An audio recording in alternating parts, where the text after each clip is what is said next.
Please tell me that I can't, that I won't, that I fail, that I'll never make it out, yeah. Please tell me all the bad, never good, fill my head full of every single doubt, yeah. Please say any negative thoughts, I pop off when I hear people say I cannot. I get off to the thought of proving everyone wrong, I won't stop to the top, so you better back off and get lost. I'ma stay loud, stay proud, never running out, never heading south. I'll be spreading out, call it word of mouth, can't put me down, I'll be getting loud. You can have your doubts, not what I'm about, have your cloud, it be raining out, I keep making sound, go another round, I'm legend bound, can't stop me now. You don't wanna fuck with me, a slow burn like a disease. Just tell me that I can and I'll show you things that you couldn't believe. Just tell me that I can.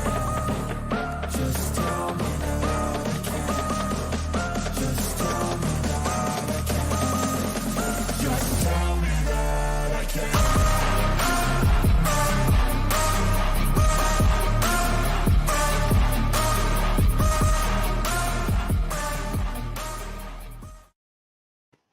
Well, all right. Welcome to another edition of Unscripted. I believe it's episode 326.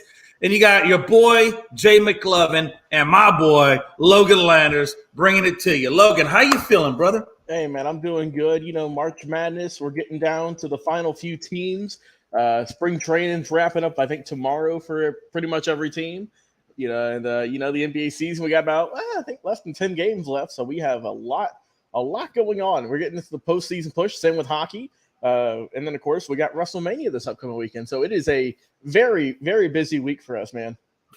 Yeah, absolutely, man. Absolutely. Again, we are going to do a watch-along for WrestleMania. I don't know the dates yet. I don't know if we're doing it a Saturday and Sunday or just Saturday. I got to get more information for what they want to do or what you guys want to do. But I do know that we will be doing a watch-along for WrestleMania. So stay tuned for more information, hopefully tomorrow or at the latest Thursday. We'll put it out Thursday at the latest and figure out what the game plan is for that. But it's going to be a good time. Thursday, Logan. Thursday is almost here. There, I can smell the popcorn, the Cracker Jacks, Logan. I see the ladies singing the Star Spangled Banner as we get the season underway. It's just, I can envision. Logan, I can't wait. It's right there, man. It's right in that line of sight, and we are about to cross that finish line into a brand new season where everyone starts out perfect, everyone starts out the same record, and then all chaos starts, man. It's gonna be a fun time. Oh yeah, it's definitely gonna be a fun time. And again, I want to ask you, like, what are your thoughts on the XFL as we're at the halfway point there? I mean, we saw last night the two division leaders with the Roughnecks and the Defenders going at it. Obviously, the Defenders came on that better half of that. Now they're 6-0, still undefeated. Houston's down at 4-2. But man, are we seeing a clear-cut favorite now in the XFL? That's tough. That's a tough roll with it, man. I mean, like you said, there's a bunch of good teams. You got the Battlehawks who are doing pretty good on the offensive categories. Right now, they've got the most touchdowns in the league in terms of passing wise, and also rushing wise, not too bad either. Jay, they've only got a few. They've got 3, but the Defenders, that's where their running game comes into play. So I mean, we've got a good amount of teams I think still in play. I don't know if there's a clear-cut favorite yet. You got to think that, obviously DC is obviously the best record-wise. But you got to, like you said, put some respect on the Roughnecks at a respectable 4-2. Same with the Battlehawks. Also the Sea Dragons, they're right there too. So I wouldn't say we got a clear-cut winner yet. I still think there's, a little bit of time left. I think there's, 4 weeks left, give or take? I believe it's 4 weeks because I think that's right about when the USFL will kick its part off before we get to the actual NFL season. Yes, there are 10 weeks, and the last regular season games is going to be about a month from now, a little bit less, Sunday, April 23rd. So we got a little bit less than a month left. So we're going to see who might be riding the hot hand into the playoffs or who might cool off a little bit. Yeah, I definitely agree with you. Hey, guys, don't forget, you can check us out on Twitter at Unscripted Guys, all one word, for latest up-to-date information for sports, as well as TikTok at Unscripted Sports, all one word. Logan, let's get into it, man.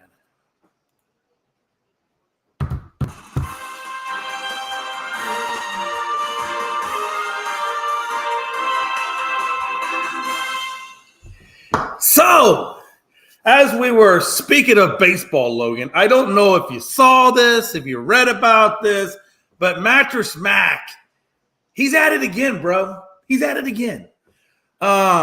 You're familiar with Mattress Mac. Oh, he's a guy that only made the largest sports bet in U.S. and maybe even international history and won $75 beautifully minted $1 million off that World Series win of the Houston Astros. Well, you also know that Mattress Mac's lost some money on several occasions. On several occasions, he's lost $2 million here, $4 million. I think he bet on Houston to get to the Final Four. So he lost $4 million on that. He's just got multiple bets that he's had out there. I think the Texans were on one of those bets and just has not come to fruition. Well, Mattress Mac went down there and placed a $1.9 million on the Astros to win the World Series. Now, the odds on that are plus 600. Let me help you out with that. The last time he bet, I think he put down right around 3 to 4 million, and the odds are at plus 1,000, and that 3 to 4 million became 75 million. So I'm not a mathematician. I don't claim to be, but 1.9 million when you got a plus 600, Logan, that's got to be an incredibly large amount of money. I think he maybe he pulls in 11, maybe 12 million, somewhere in that respects. Yeah, I mean, obviously, Jay, that's a lot of money this guy's playing around with, and he kind of came into his own stardom in the last couple of years, we'll say, with just these insane bets on either his teams or teams he thinks are going to win. Like you said, he'll hit one for a couple $1 million, then he'll lose one for even more. But you could say this, man, he is very persistent, consistent, and hey, man, he's a giant Astros fan, of course, based out there in the Houston area. So he's doing good, man. I think that obviously we saw the power rankings that a few people put up. They got the Astros obviously up there, the top few spots, rightfully so. But let's not forget, man. Like I said, season's right around the corner. You got the Braves, you got the Yankees, both of our teams, and then both of us in the top 5. And then you got Chris and our guy, Big Shot Rob Strite, just kind of chilling there with them boys. So we'll see what we can do, man. Yeah, absolutely. Oh, just a real quick. I did pull it up. So he lost $1.5 million on TCU in the conference football playoff championship. Oh, yeah, he got ruled. Oh, man. Yeah, so he lost $1.5 million on that. He lost, like I said earlier, he lost $4 million on the University of Houston not winning the 2023 men's tourneys. He actually bet on them to win, not just get to the Final Four. And then he also lost $2 million on the Cowboys in the playoff loss to the 49ers. So, like I said, this man puts down some money, and sometimes he wins and sometimes he doesn't, so it is what it is. But I guess when you're making $75 million on one bet, who really cares about the other smaller ones? Gonzo, good evening, sir. How you doing, brother? Doing pretty good. How you guys doing? We're good. Hey, no complaints. Fair to middling, man. Fair to middling. We were just talking about Mattress Mac putting down 1.9 million. Huh? It's a good old Mattress Mac. Oh, yeah. Hey, listen. Hey, even Gonzo knows. Gonzo, I was just telling him, look, this dude puts down money. So obviously, he won the $75 million off the Astros in the World Series. But this man has lost $2 million, like I said earlier, on the Cowboys losing to the 49ers in the playoffs. Another $1.5 million on TCU coming up short against Georgia in the championship. Then he lost $4 million on Houston not winning the NCAA tourney. So this man is quite used to betting large numbers of money. He's almost like he's like the Michael Jordan of betting or something. Well, when he started out, he used to only bet on like the real big events like Super Bowl, World Series, like I think Kentucky Derby. I think he'd always throw a bunch of money down. Now he's starting everywhere. Now he's betting on a whole lot more stuff than he used to. But yeah, that dude, he's always putting down big money. Sometimes it pays off. Like you said, World Series paid off. Other times you can take a beating. That's true. Man, I'll tell you one thing. Hey, I'll tell you one thing though. If you ever make your way to Houston and you actually go into Gallery Furniture, he's got his main hub store. If you go into the main hub store, I kid you not. If you didn't know any better, you would either A, think you're in a bowling alley, B, think you're in a safari hunt, Or C, you would think that you were in baseball, football, basketball, sports hall of fames, all combined into one place. I kid you not. There is memorabilia from every sport of every generation, every walk of life, just plastered in different showcases all throughout the store. I will tell you this. If you ever get a chance, even if you don't buy any furniture there, just go in there. It's almost like an experience all of itself. It's really, I got to give Mattress Mac credit. It really is quite the feat, if you will.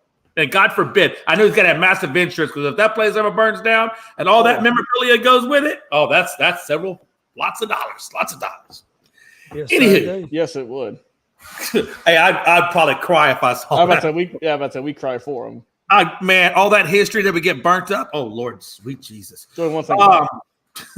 LeBron James returned to action. We talked about this earlier on the afternoon show at a couple other spots. I didn't really get a chance to talk to it here with you, Logan. I know I've kind of talked a little bit about with Gonzo and the kids and stuff. But the guy come back off 13 games. They were on a winning streak. He comes back. They go down, and they go down with the loss of 118 to 108 to the Bulls. The man gave 6 for 11. Which, good field goal percentage. It's just he don't touch the ball a whole lot. The man's on the court. Logan, the man was on the court for 30 damn minutes. And all he could give you was 6 out of 11 and 19 points. He did give you 8 rebounds, 3 assists, but he went 0 for 2 at the three-point line. What I'm trying to say is you bring this man in for 30 damn minutes. This is LeBron freaking James. You're trying to get much higher. You're trying to get that number 6 seed so you don't got to play the play-in. And by the way, it's very attainable for them.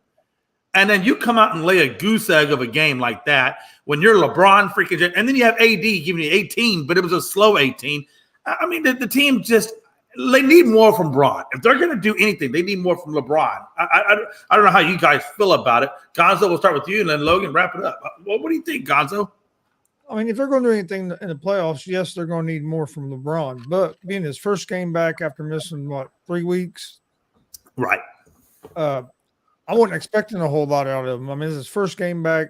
You have to get your legs back under you a little bit. So I think now, as you go to the next game, he'll look better and he'll get back in the swing of things, and hopefully he can be healthy. But their main thing for them is if they do make the playoffs, they need him healthy, or it's not going to matter. So absolutely. Yeah. So I didn't read into it too much. He only had 6 for 11. Played only 30 minutes. I didn't look into it too much just because it was his first game back after missing 3 weeks, and he's older. I mean, as you get older, it takes your body a little bit longer to get back in the swing of things after you've missed time. So I think he'll be fine. Yeah, absolutely. And again, you make a lot of really good points, Logan. I don't know, man. It's Bron though. I know what Chris is saying, and he's got good points, but how do you feel about this? I do get what you're saying. It is LeBron, obviously, and that's not, one of his most memorable performances or anything, but I mean, it's not like he was unplayable. Like you said, he was able to do other things, grab a couple of rebounds and dish out some assists. But like you said, he hasn't played in a few weeks. And also, too, I mean, this is only probably his, 5th game at most playing with with all these new guys. So there's still not a whole lot of chemistry there. So we'll obviously we'll see how they can improve over the next couple of days. But, like I said, I know they took the loss in that one. But like you said, they still have a very winnable rest of the season in terms of how much they can move up. So we'll see if that chemistry can grow pretty quick or not. And again, Gonzo brings up really good points. I mean, he hasn't played in 3 weeks, and that's a good – and 30 minutes out on the floor, I thought that was a lot for, like you said, to validate what he's saying. I thought that they're playing him 30 minutes was crazy since he has been gone for so long. But let me ask you this, too. Based on that as well, if you're on a 4-game winning streak, your team is performing well without you. You're steadily at number 9 right now. Why not just continue to rest LeBron? Don't bring him in right away. Don't continue to rest him a little bit more before you, if you don't have to play him. Or is it or is it a good idea? Because I guess on the downside of that is if you rest him, like quite what Chris was saying, well then you don't give him enough time to tune up or get his legs underneath him for when you do hit the playoffs. So I guess maybe I'm answering my own question. I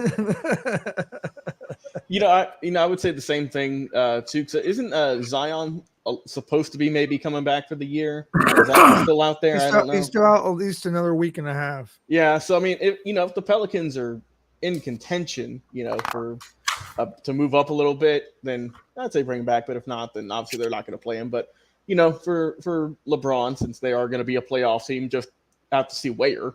They're going to want to get him back in the swing of things, and like I said, mostly just to build chemistry with those new teammates. Yeah. Speaking of injured players, now we also have Damian Dollar.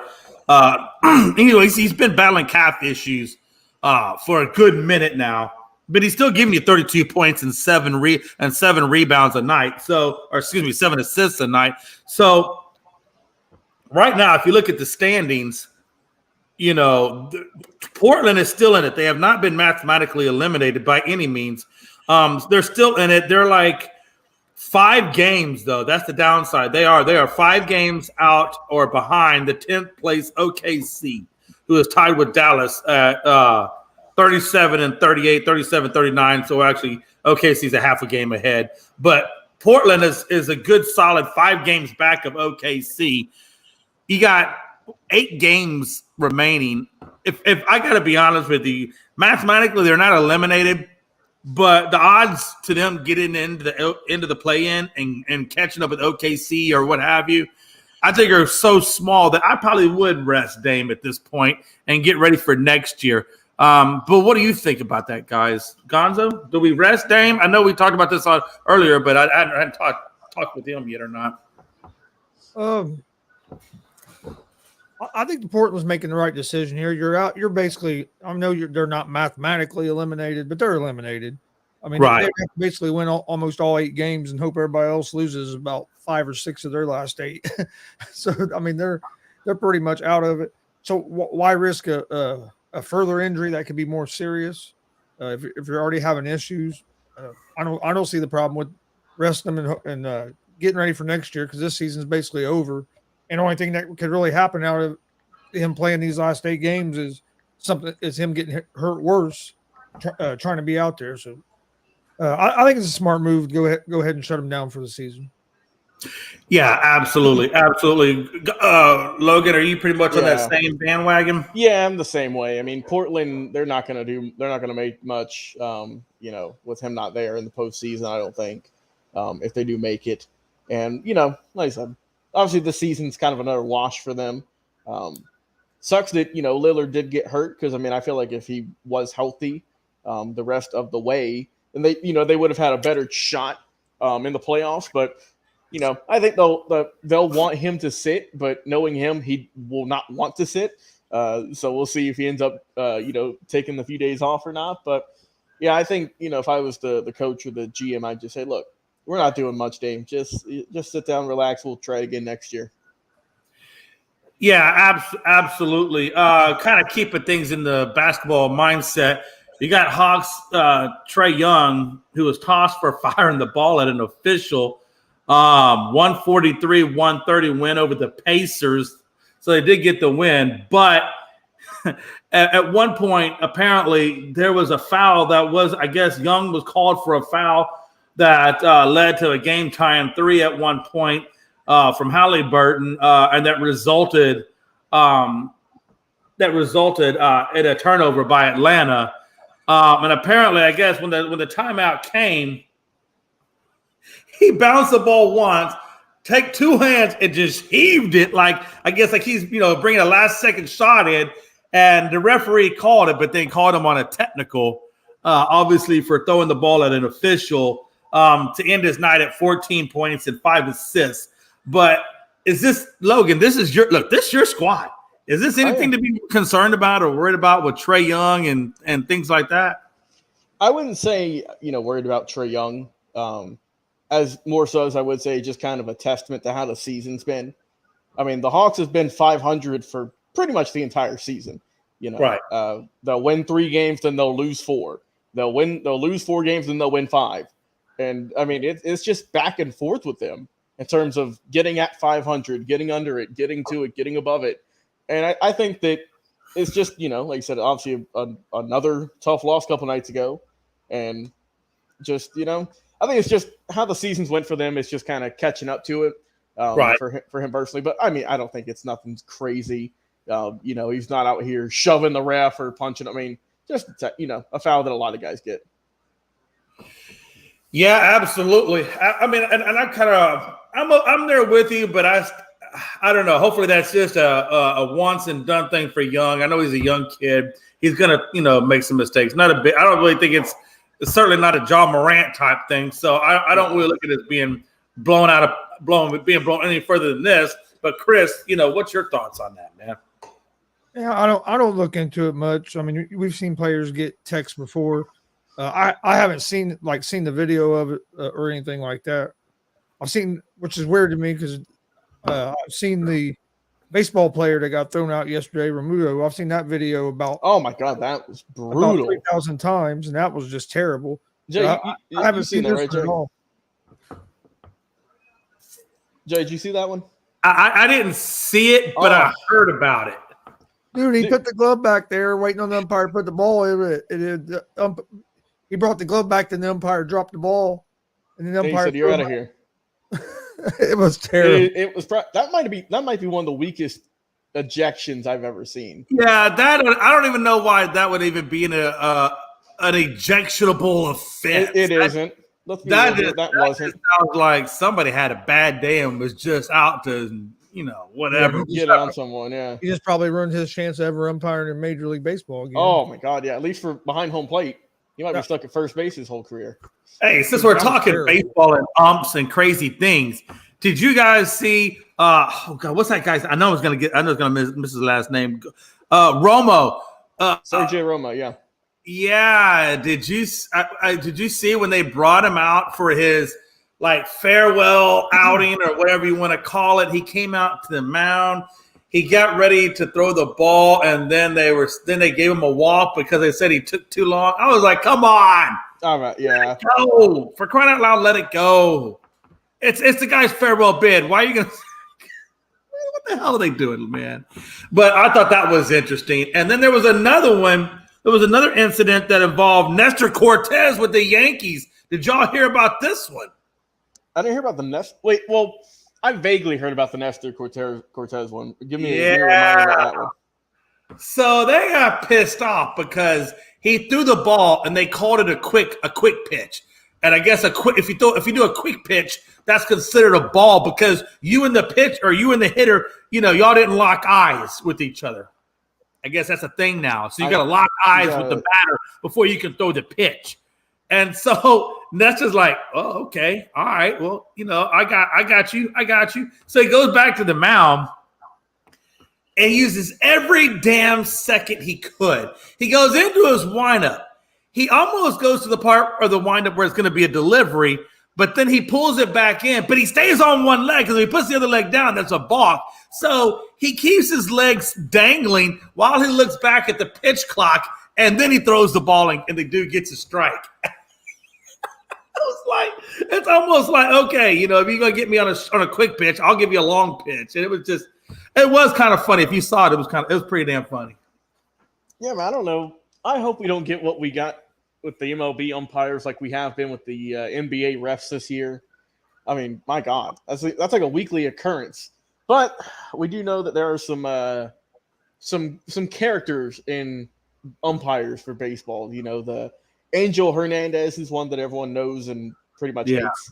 So let's hope we don't get one of those these year where we actually know the umpires by name. Because absolutely, no disrespect to them, but we don't want to know your names. Usually, that means you're doing a bad job if we know your name. Yeah, if you know your name, that is definitely an issue. Let me ask you this, Gonzo, man. Hey, so we're seeing issues like Nestor had with the quick pitch.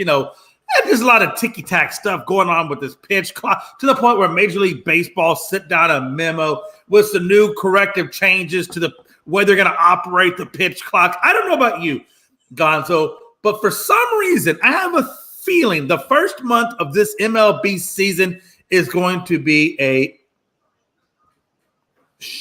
I can't say the word because it's Car's word show. That's show. You know what I'm saying? I'm trying to change my language here. It's just going to be bad. It's going to be a cluster F, you know what. I don't know if it'll be for a month. I think the reason you're having so much trouble now is I think some of these players don't like the rules, so they're just kind of trolling Major League Baseball and messing with baseball since the spring training. Right. And you're seeing some of these pitchers, especially, and I don't blame them. They're going to see what little tricks and stuff they can use to try to manipulate them last few seconds before they got to throw that ball, as you were seeing Cortez do. So they're going to see what they can get away with, what's going to be called, what's not going to be called. So once the regular season starts, I don't think we'll hear too much about the pitch clock anymore. I think it's just more of some of the players and the batters seeing what they can get away with. So going into the regular season, that they have a better idea of what they can do and what they can't do. Yeah, absolutely. I think it's going to be a lot of that too. And I got to be honest with you, I think if I was a baseball player, and with all the nitpicky stuff that's going to be around this pitch clock, stuff like that, I'd probably want to troll Major League Baseball too, to be honest with you, because I do see a lot of it being frustrating until everybody gets used to this whole new process and things like that. So, yeah, and I think once we get the electronic umpire calling the strikes and balls, when that comes, I see a whole nother set of issues. But I think some of the things are good for baseball, and it's just going to take everybody's buy-in to really make it work. And eventually, look, these are professionals. They're going to make it work. That's what they get paid to do. So, yeah, like you said, Gonzo, maybe it doesn't take a month. Maybe it's just a couple of weeks. We'll definitely have to see. Real quick, switching over to more baseball, though. One last little tidbit. Mike Trout's going to build a golf course with Tiger Woods, and it's going to be called Trout National The Reserve. I like it. I think you got one of the best players in baseball against arguably the best guy that ever, donned a set of golf clubs.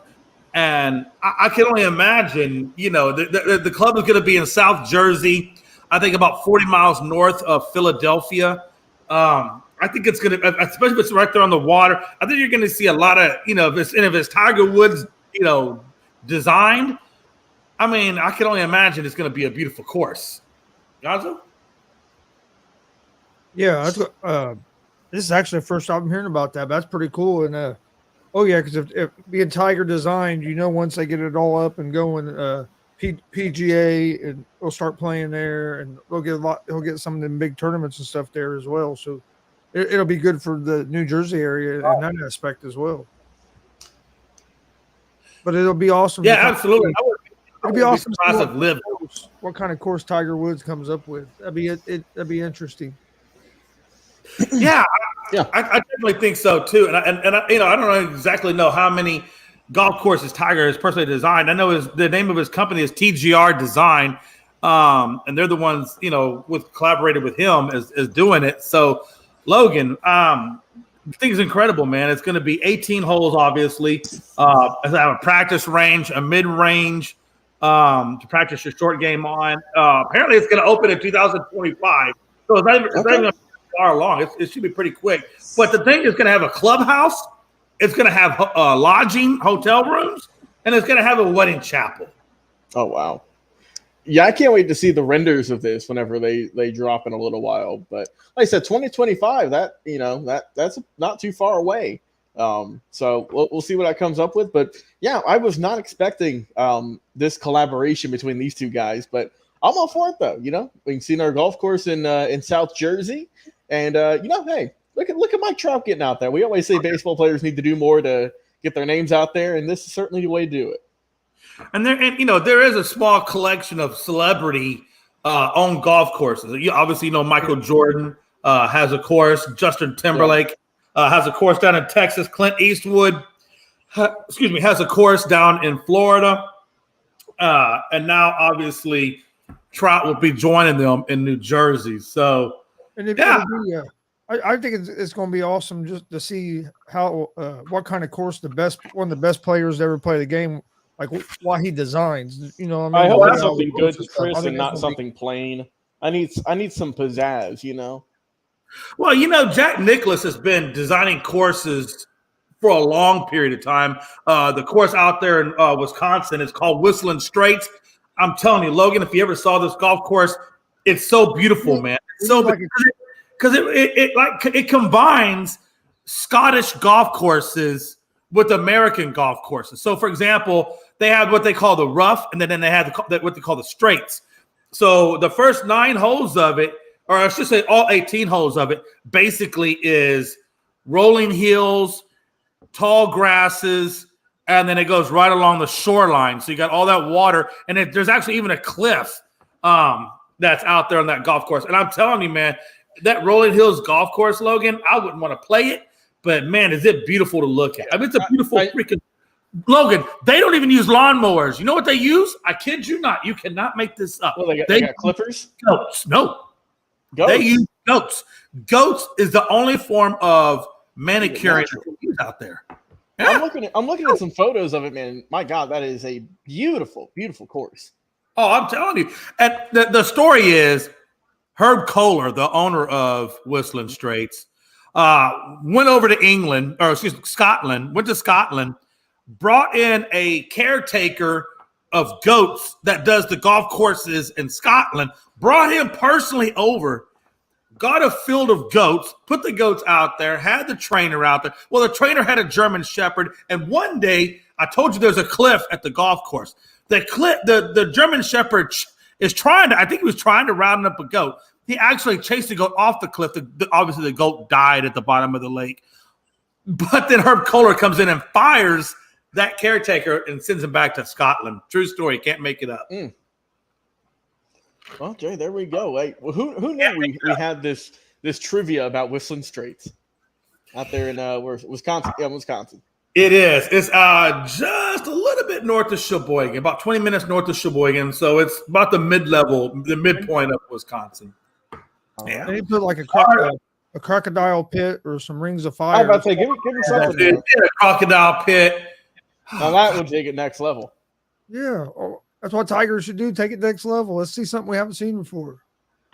You hit the ball in the water, you have to walk. And all I can think about is Caddyshack when went out there. I think it was Caddyshack 2 when they redesigned the golf course and they made it look just like that, like a carnival.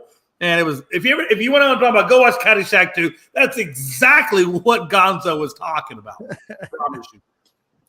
All right, folks, let's get into a little bit of basketball here. We got the Elite Eight, and we're also going to do our Final Four prediction. Obviously, that's going to get underway here relatively soon. I think it starts the 31st is the first day of is it the 30th? Is it the 31st or is it first? The first, April 1st. Okay, I'm sorry, I'm off by one, so it's the first. Okay, so it starts April 1st. The women are on the 31st, Jay. There we go. You said what? The women's Final Four is the 31st. That's right. That's right. Well, that makes their day part. All right. So you got the Elite Eight, man. I want to talk about that first game, UConn versus Gonzaga. UConn just destroyed Gonzaga, 82-54. Clear indicators was the field goal percentage. UConn was at 41, and Gonzaga was at 33. I thought another big key point in that game was the 3 points that UConn put up 11 of 31. And then Gonzaga put up 2 for 20. I thought those were honestly two of the biggest categories. I think why they lost. Obviously, Gonzaga just could not get their offensive going. So is that attributed to them just not being able to shoot the ball, or do y'all more attribute it to UConn's defense, Gonza? I think it was UConn's defense. If you watched UConn throughout the tournament, they've just been dominant. They're winning by an average of 20 points a game. And then their big guy Sadogo, that dude can dominate a game on both ends of the floor. And I think when I didn't get to watch a lot of the game, but from what I've seen and heard, because I was at a wrestling show during the game, we was keeping track of the score. But I think when Drew Timme got that third foul and had to go sit out, that really killed Gonzaga's chances of staying in that game. Yeah, I definitely agree. Especially, Timme is an extremely valuable cog this year, and he was a very valuable cog, last year and so forth. Oh, yeah. So, yeah, he's been a big part of Gonzaga. Logan, man, what'd you make out of that Elite Eight? Yeah, that was, that game there with Gonzaga. I thought it was going to be a lot closer. I don't think anyone thought it was going to be, what was it, almost a 20, 30-point blowout. So, I mean, that's just how March is sometimes, and hats off to UConn. I mean, they got the pretty much an easy win in the Elite Eight, and now they're moving on, Jay. And I know we'll talk about it here in a minute against Miami. Our boy Rob Strite He's got two teams in this one, Jay. Bob, yeah, Josh Bay says consistency. Mike Hughes says, send me that link. Okay, Mike, I'll send you the link. Billy Buzz says, what's up? And we say, what's up, Billy? Let's go UConn. And then, of course, Billy says, never liked LJ. I guess he's talking about LeBron, yeah. Not a LeBron fan. Oh, LeBron. I just made sense of that. Yeah, so then you look at the second game, FAU, Kansas State. Man, I got to be honest with you, 79-76. Just a really, honestly, good game. I think the difference there was really on the rebounding side. FAU was hot at 44-22 by Kansas State. And then in steals, I thought Kansas State did a good job with that. They had 13 steals to FAU's 4. But I think that game ultimately came down to the free throw line. And I just think that Kansas State hurt themselves with foul trouble, and FAU was able to capitalize. And they only got by 3, so they were able to take out that narrow win. But, man, what a performance by FAU, though. Yeah, no, you're not kidding, man. I mean, none of us, I don't think, thought that they were going to move on. And, I mean, my God, they're, a 9 seed, 8 seed in the Final Four now. I mean, we get one of these teams every single year. One that you never think will make it out of the first round pretty much. It makes it, sometimes maybe not this far, but still pretty close. But, man, FAU, they've just, they got hot at the right time, Jay. Now they're one of the best 4 teams in the country. Yeah, I didn't think they beat Kansas State. I'll tell you what, that guard, Noel from Kansas State is tough. He that draft stock of his really went up. Oh, man, he had a heck of a tournament. And then we got Billy saying it could be an all-Florida final. It really could be.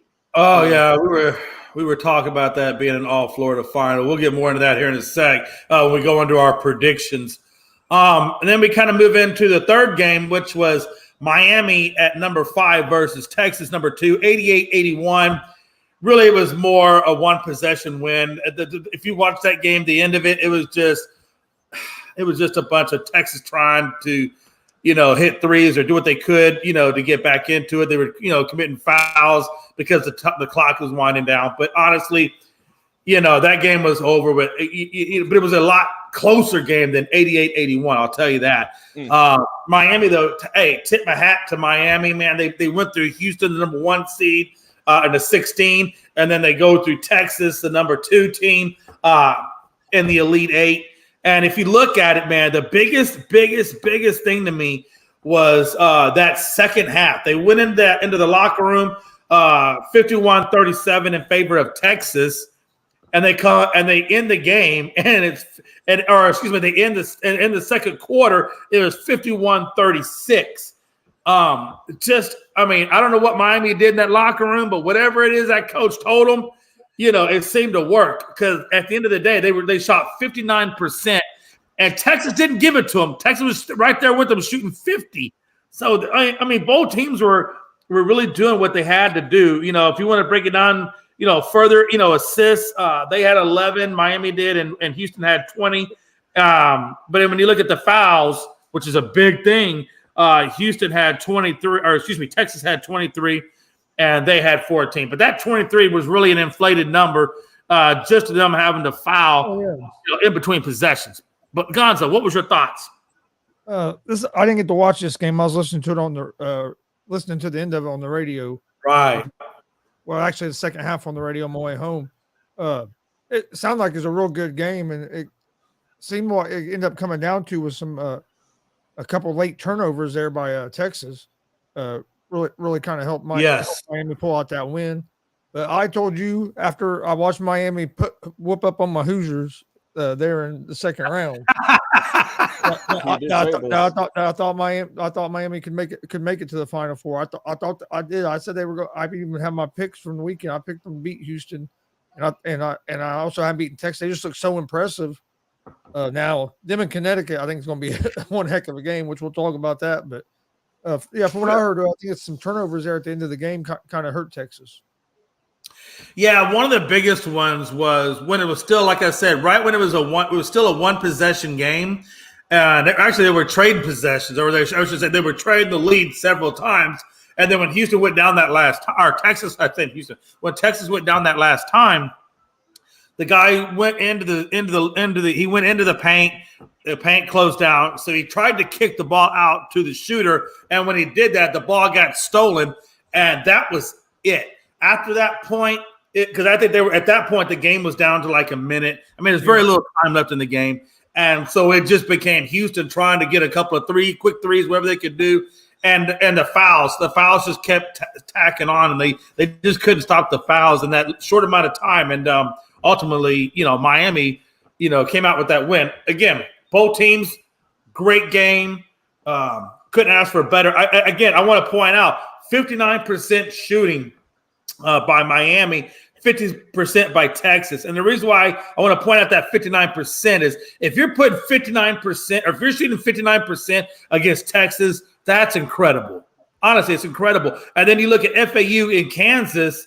I didn't write down that one, so I don't have that information across. But when you look at UConn Gonzaga, it was 41-33. And then look at Creighton and San Diego State, and you're looking at 37.9 to 40. So what I mean to say is, if Miami continues to shoot the ball at that incredibly high percentage, they're going to be nasty ugly. Logan? Yeah, I'm with you, man. I mean, both those teams, like you said, it was a good fight. But ultimately, in the end, man, Miami, just that second half adjustment, like we mentioned.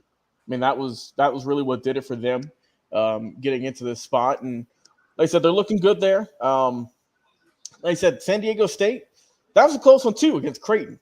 My God, we had some pretty good games in these Elite Eight, man. And I'm just excited for New of the Week when we get these four teams facing off, Jay. And I know we're about to give our predictions in a minute to see who we're going to the finals. Damian already getting his in there. He said, I don't know why he's putting San Diego. Hey, that's a brand new school right there. Texas, San Diego. San Diego, man. Oh, okay. I'm about to say, unfortunately, Texas is not going to be in it. They'll be watching along with the rest of our team. Unfortunately. Hey, that's how it is, though. That's heartbreaking, isn't it? It is. Texas. Don't you mess with the state of Texas, damn Don't it. Mess with Texas. Hey, look, the last game, I don't know, man. It was boring as hell, man. 56-57. What a low-scoring game. I mean, maybe it's just because their defense was just so great. San Diego State, 56-57. San Diego gets it by a point. Again, neither team shot the ball well. Clearly, when you're shooting 37.9 or even at 40%, which is 22 of 55, and then San Diego shot it 25 or excuse me, 25 out of 66. And then you got, Creighton had 10 turnovers. San Diego State had 7, but, it came down to, neither team really could dominate or take over the game. San Diego State did eke out the win, but I got to be honest with you, man. I was a little bored with the game. I thought it was a little lackluster. Gonzo? Yeah, I didn't get to watch the game, but from what I've seen of it, sounds like San Diego State's defense done what it's been doing pretty much most of the tournament and really disrupting the other team. But the thing that San Diego State's going to have to score the ball better if they're going to beat FAU. I think their defense is going to slow FAU down some, but they're going to have to, I think their offense is going to have to be a little more productive if they're going to get by their next game. But I didn't get to see much of the game. I just saw where people were complaining about the foul at the end, which right. But that's something about San Diego State, man. They have a good defense. Mm-hmm. And that's what keeps them in games. Yeah. I'll tell you, we'll go ahead and get into the Final Four predictions. We'll talk about these Final Four games real quick. First game is UConn versus Miami. And I'll tell you, I know Billy has UConn winning it all, and that's not an illogical thought process, right? UConn has like we said earlier, a very good team. But I think if Miami comes out and they play UConn the way they played Houston, the way they played Texas, and they keep that field goal percentage 50% or higher, I don't think UConn's going to be able to handle what Miami is going to give them. I think Miami is just too dialed in, too focused. They got so much momentum, and they're shooting the ball exceptionally well, that I think Miami gets that win. Gonzo?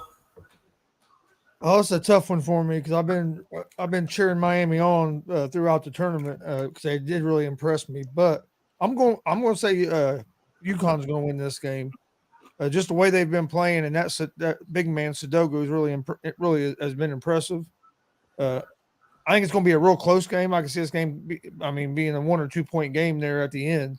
Right. I think UConn's just going. I think they're going to be just a little bit more physical and pull out the win. Logan, how you see UConn Miami, brother? I got this one being a close ball game. Like you said, Billy said UConn's winning it all. If they make the finals, they'll be going to Gamble Pavilion up indoors to watch it on their jumbo screen. So there you go. You guys, any of y'all are near that Gamble Pavilion, go check out Billy. Let him know we sent you. But this is a tough one. I'm feeling the U with this one, Jay. I'm feeling Miami in this one. But I think this is going to be this has the potential to kind of feels like the finals right here, right? With these two teams. It does. That's what I was saying earlier. I feel like this is the finals right here. I mean, we've talked about this in other sports, obviously, that this feels more like a finals than the actual finals itself. And for one reason, that could be great, obviously, for us watching. But on the flip side, they could, underestimate their opponent in the finals. But like I said, I'm going with the U getting this one. I got this one being a close ball game. But I'm going with Miami getting the win. Let me look on to game 2, San Diego State University versus FAU. I got to be honest with you. With the way San Diego State and Creighton went at it and the lack of shooting that was really kind of there, I don't feel as confident about San Diego State as I did earlier. So I think FAU is just on a warpath right now as well, like Miami, that they're just not going to stop. And so because of that, I'm putting FAU versus Miami. So to answer your question, I do see an all-Florida national title game. Gonzo? Well, I think this is going to be another one that I think is going to come right down the end, just like the San Diego State and Creighton game did. And I think the UConn Miami is probably going to do that as well. But I'm going to go with San Diego State here. I think their defense is going to be the big difference in the game. And I look for them to shoot the ball a little bit better against FAU. I don't think FAU's defense is quite as good as Creighton's defensively. FAU is, I think, is going to score some points, but I'm going to go with San Diego State. So I think it's going to be San Diego State and UConn. All right. Hold on. Got to write that down. That way hey, listen, I keep track of this stuff. That way I can come back with my receipts. So Gonzo had you had San Diego and UConn. Yep. All right, Logan, you're up. Yeah, I think San Diego State's. I think they have a bounce back game. I think they shoot better, and like Chris said, I think just the defense is better too. Than what FAU had faced. So I'll go San Diego State and Miami for my 2 finals right there. Those are my 2 teams. Unfortunately, no all-Florida championships. Down. I got Gonzo down for San Diego versus UConn. Yep. And what was yours? I got Logan with San Diego versus Miami. I take Cash App. I will need the $20 each from you guys. I didn't know we were putting money on this. I already lost money in my bracket pool, man. Okay, Jay, wait a minute. Who did you take? Oh, I said Miami and FAU. Okay, no, I was just making sure. Okay, so we all got different. No. Oh, trust me, all 3 of us are in there. It's written down on the land. It's written. Hey, it's there. And I don't know what y'all got to do, Gonzo. We'll do that next week. Logan, if you need to pull an extra shift, I'm going to go ask and beg my wife for $20, and let's make it happen.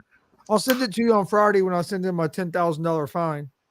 Hey, look, I don't care what you put the $10,000 fine, as long as I get my $20 damn.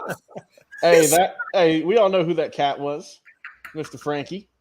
He was that one saying his bracket was perfect. Billy, you didn't know he was full of, what? Come on, Billy. Come on. Come on, Billy. Come on. Let's be real here, Billy. Come on. Oh, my God. What's up next, Jay? Lamar Jackson. What a great photo. What a phenomenal photo you picked there, sir. Hey, I thought so too, man. I was like, you I'm know proud what? of that one. I like that. Lamar Jackson, trade, stay. He's come out and said he has requested a trade. He did it via Twitter to the point where I think he said, I'll make sure I get his work. Has not been, he feels that, okay, the team has not been interested in meeting my value in contract talks. Okay. Yeah. So because he feels the team is not meeting his expectations, he is now requesting a trade. Now, he did this as the same day, the same moment that Harbaugh was sitting down at the annual league meeting. He finds this out. And according to him, there's no rift, there's no damage in their relationship, so forth and so forth. But Gonzo, I thought it was interesting that they asked the Colts general manager about entertaining Lamar Jackson, and the Colts GM said he would consider Jackson. Absolutely. Well, what he said was, anytime there's a player, you're going to do a player as good as that on the market, you're going to do your due diligence. He never said that the Colts was going after him, like in the report. No, what he said, what I saw him when I was reading about it was he said he would consider Jackson. I mean, I think, and I'm sure he said multiple different interviews, but that's the interview I saw. When they asked him, he said they which is basically the same thing you're saying. They're going to do their due diligence like everybody would do. So, but I thought it was funny just because he said that everybody, he's going to the Colts. He's going to the Colts. Hey, listen, you never know. He might end up at the Colts. Hey, I told you, Jay, about a month ago that I was hearing a lot of stuff here around Indy that they were going to go after, might be going after Lamar Jackson. I mean, they might be, but just off that quote that they were getting, I was like, come on, you could do that to any GM in the league. You know what that is? You know what I hear when he says that, Logan? I hear a man that wants Lamar, but doesn't want to go fully invested in on that thought process to be on the fear of being let down. So he is cautiously regarding himself from this situation. No. Are you picking that vibe up from Gonzo? No. I said this last week, Jay. I'd be fine. I'd be fine with them getting Lamar Jackson. What I don't like, the only reason I would hesitate about getting them now is because in this situation, if you make him an offer, you're gonna have to give up 2 first-round picks. Where for him, that's the only thing. Hell, if I'm the Colts, I'll wait and see, because he might sit out and not sign that franchise tag, and then when he's free, you could go after him, and then you don't have to give up no draft capital. But they would still have one. Correct me if I'm wrong. I probably am wrong on this because my brain never works half right. They have a second opportunity to franchise, or is this the second time on Lamar? No, this is the first time, so they can franchise tag him again. So ultimately, they could. But why would you want, if he sits out this season? Why would you want to franchise tag a guy only to watch him sit? And by the way, if he gets offered the franchise tag and he sits, because I don't know the answer to this, I'm hoping maybe you guys do. Does he get paid if he sits during the tag? I would think so. I don't know. He don't, because he did. If they sit, I don't think they do, because if they sit, they don't sign the tag. So then they sit the year. But I think after he sits that year, then he's basically a free agent because he didn't sign the franchise tag. So he basically sit out of the season, wouldn't get paid, and then he'd be a free agent. I think. So if I understand what you're saying, so if he doesn't sign the tag this season and he sits out all of this season, come next season, he could just be a free agent? I think so. Yeah, I think that's how it works like that. Then it almost be in his best interest. If he really doesn't want to play for them, just sit out the damn season. Come next season, you're good to go. I think, but the only bad thing about that is right now there's not a whole lot of teams that are showing a big market for him. Hell no, there's no. And if you sit out a season, that's the whole damn thing. Because if you sit out a season, though, how's your value's not going to go up by sitting out a season? You know what I mean? No, I totally agree with you. And Logan, to Gonzo's point, if he sits out, look, if he sits out and he wants to become a free agent, whatever the case, even if he plays on a tag and still tries to become a free agent, whatever, the market has clearly said that we don't think you're worth a fully guaranteed contract, much less the compensation of those 2 draft picks if they did it on the tag. But if they do it off the tag, like Gonzo said, he becomes a free agent, what team is going to want to give him a fully guaranteed contract? Yeah, it's definitely, more of a risk, I would say. But, man, I'm surprised this has kept going on. I thought the Ravens would have just gave him his money already and got this squared away. But obviously they're playing the long game. And, like you said, they're not going to be afraid to tag him and potentially sit out the year if he has to. So we'll see, though. But I've always, like you said, Jay, I've always said that he should get his money. So we'll see what if he does. Yeah. Mike Hughes. Mike? Hola. Let me ask you, Mike. Lamar Jackson. Gonzo brought the idea, and I don't know if it's true, but maybe I don't know if he can provide more clarity on that. But if he doesn't sign the tag and he sits out a year, does he become a free agent? Well, regardless, he has to sign the tag. There's no possibility of him not signing it. If he doesn't sign it, you have to. You know what I mean? Like, you don't have the rights to be a free agent, so you just can't leave the team if they choose to tag you. Now, what he can do is accept any offer that other teams give him, but that doesn't mean that that's going to happen, especially now with requesting a trade. So at the end of next year, obviously Baltimore is going to have the opportunity to tag him twice. And if he gets tagged again, he's going to have to remain a part of that organization because that's just the way things go. And following that season, he can become a free agent. But there's a lot of rules that go into it, and I think it's kind of all bullshit. But at the end of the day, I mean, in those 2 years, he'll probably be making about $60 million, which is about $30 million per year, a little bit more probably. So, I mean, it's not I'm not going to sit here and act like, I'm not going to weep tears over Lamar Jackson making $30 million a year and not playing. Right. So, okay, that was the other question I had. So, if he sits out or he signs the tag but sits the season, does he still get paid for those games? If they don't find anything wrong with him, then I believe he doesn't. But if he says that something just doesn't feel right, which is more than likely what he's going to say is, his leg hurts or something's just bothering him. If he just openly said, I'm not playing, then I'm pretty sure he's not going to get paid, just like Deshaun Watson wasn't getting paid. But if he says, oh, I'm not playing due to this, and that, then he'll find ways out of it. There's a lot of loopholes.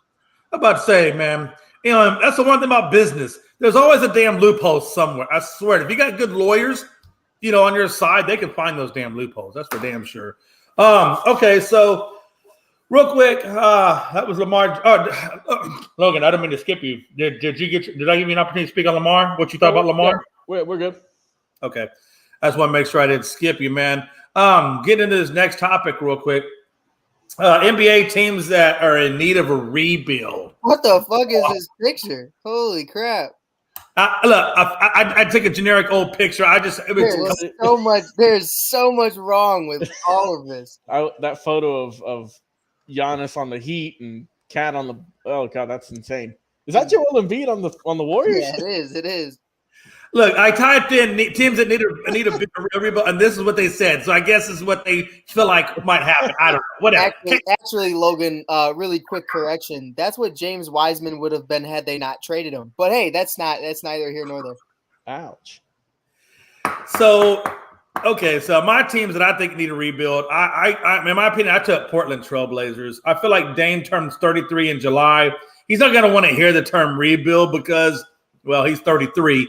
But I don't think that – I think that team needs a rebuild. I think the defense is kind of in the toilet with this team. I think the front court is a little short and unathletic. And I just think that he needs another complimentary star next to Dame. He had C.J. McCollum there for a while. Now he's with New Orleans. But I just think this Portland Trailblazers team just needs a fresh they need a reset. I mean, I could have said the Lakers, but that's just too obvious. So I'm going with the Portland, which is another team. I just feel like, right now they're down there on the borderline of elimination at this point. And I think that team just needs they need a reset, a redo, or something to get them back in contention. So I got Portland Trailblazers for my team. Gonzo, what team do you think is in most need of a rebuild in the NBA?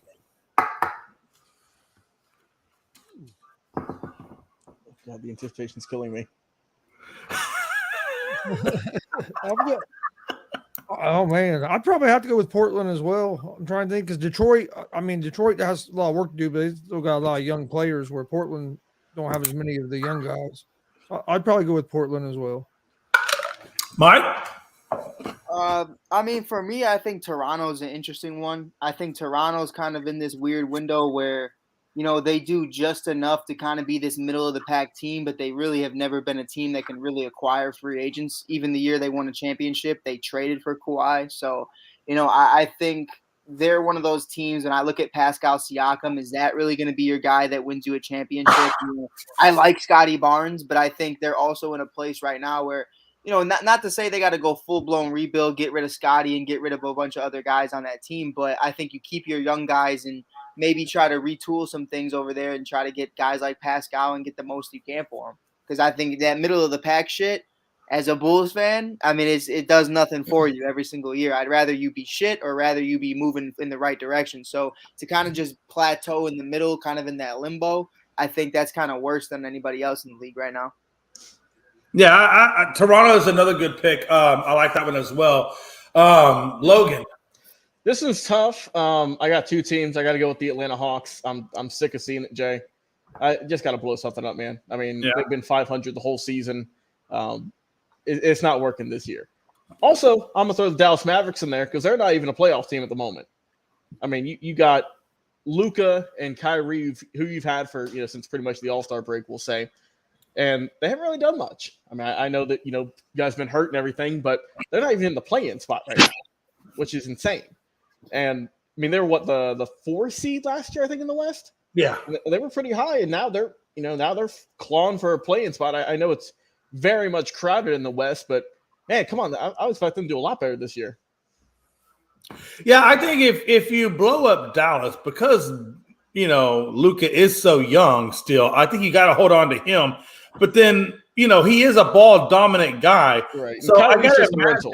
Let's be real here. Kyrie's gone after this house. I mean, come on. Oh, yeah. And I think it's okay for Kyrie to be gone because I don't think – and correct me if I'm wrong if you guys think different, but I don't think Kyrie was the right fit for Dallas anyway. I thought Brunson was a perfect fit, but they didn't want to pay Brunson. Kyrie didn't want to go there to begin with. And I think Kyrie just wanted out of Brooklyn. I mean, Kyrie just wanted to go to LA, and he made that adamant, and he made that very clear. And LA made that very clear. LeBron made it very clear. They all wanted Kyrie to go there. They didn't really. But that's something for me that, and to Logan's point, I'm not saying that's a bad pick, but when you think of rebuild, you think, all right, I'm getting rid of someone, I'm getting rid of the whole team, I'm getting rid of everybody. Like to Jay's point, give Dame an opportunity to go somewhere else, but can you really rebuild with a top 5 player in the world? Because Luka's going to win you games even with the worst roster in the league. So I don't know if you could rebuild with Luka still being there. God, that'd be crazy. Could you imagine? I mean, if Dallas did want to go through, oh man, that'd be. I also see your point. Like, you can't trade Luka. No, of course not. No. Realistically, I could see you trading Trae Young. I think that's a conversation. I don't know about. Let me ask this question differently. Right.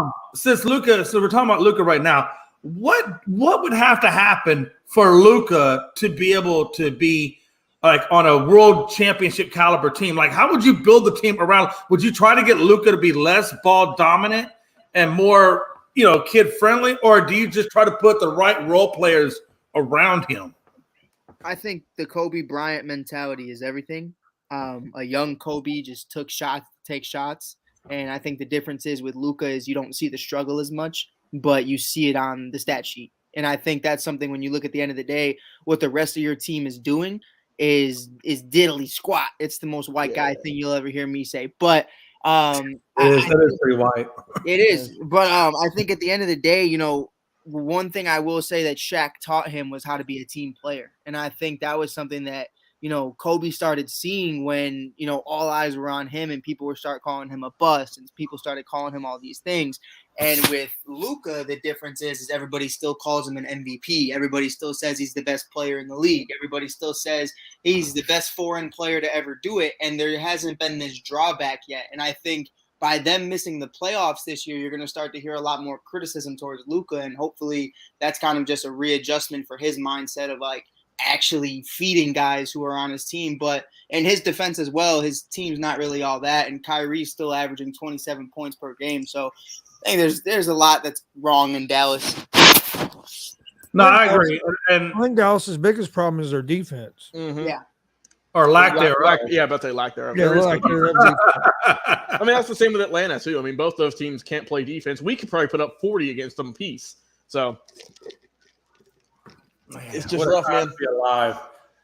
Let's get into some final thoughts real quick, and then we're gonna get up on out of here. Man, Mike left us. Okay, he left All us. right, well, bye, Mike. Hey, look, Mike comes and goes with the wind. Okay, That's it, baby. Gonzo, man, what's your final thoughts, brother? Oh, sorry. I was messing around on the computer. There you go. What's your final thought there, my bro? Final thoughts.